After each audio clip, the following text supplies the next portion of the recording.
We guide you through how to get an image ID on Roblox on both iPhone and Android. First, open the Roblox app on your phone and make sure you are logged into your account. Then go to the Create section or search for the image or decal you want to use. Tap the image to open its details, and once it loads, tap the three dots or the share option depending on your device. Then choose Copy Link.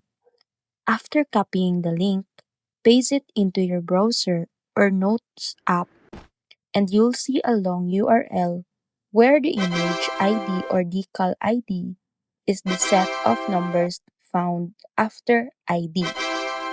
That number is the image ID you need. Simply copy that number and paste it wherever Roblox asks for an image ID. Whether you're uploading a shirt, adding a decal to a game, or customizing items, this method works the same on iPhone and Android. And once you know where to look, getting a Roblox image ID on mobile becomes fast and hassle-free.